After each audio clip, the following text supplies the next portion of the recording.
Mereka menjadi susah sejak ayah mereka meninggal.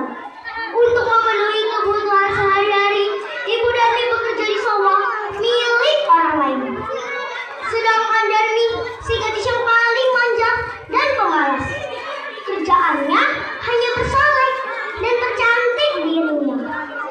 Setiap sore, Darmi selalu hilir mudik di kampungnya untuk memperlihatkan kecantikannya.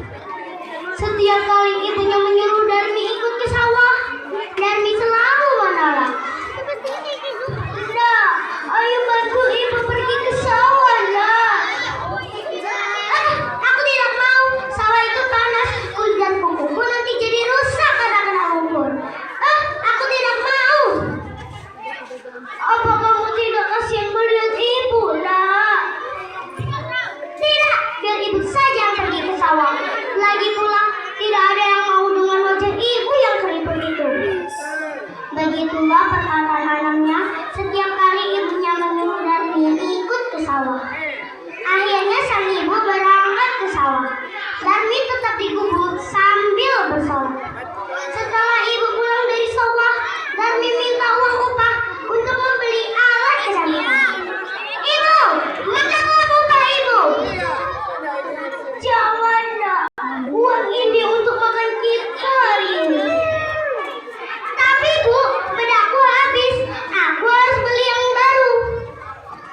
Kamu anak emang yang tidak tahu diri. Kamu hanya menghabiskan uang, tapi tidak mau bekerja. Meskipun ibunya marah, uang upah itu tetap diberikan ke Darmi. Kejadian itu berulang-ulang setiap hari. Pada suatu hari, Darmi berpesan kepada ibunya untuk membeli alat kecantikan.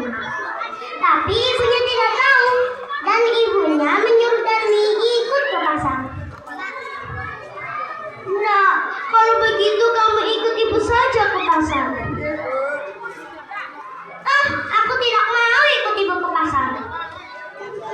Tapi nak, ibu tidak tahu barang apa yang kamu mau beli. Oke, aku akan ikut ibu ke pasar.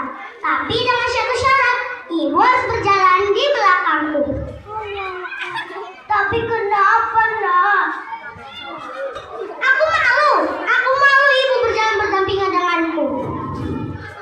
Kenapa harus malu, nak? Bukankah aku ini ibu kandungmu? Ibu harusnya berkaca dengan wajah ibu yang keriput itu, baju yang lusuh dan kotor. Aku malu, ibu. Dengan berat hati mereka berdua pergi ke pasar. Darmi yang sangat cantik berjalan di depan, sedangkan ibunya yang sudah tua lusuh berjalan di belakang. Namun berkali-kali terjadi selama perjalanan ke pasar. Di tengah perjalanan, Darmi ketemu teman Darmi. Hai Darmi, mau kemana kamu? Aku mau pergi ke pasar. Lalu, siapa di belakang kamu? Apakah ibumu? Ibuku? Tentu saja bukan. Itu pembantuku. Laksana disangkar petir mendengar ucapan putrinya, tapi sang ibu dia menahan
Darmi pun panik. Ibu, ibu apa yang terjadi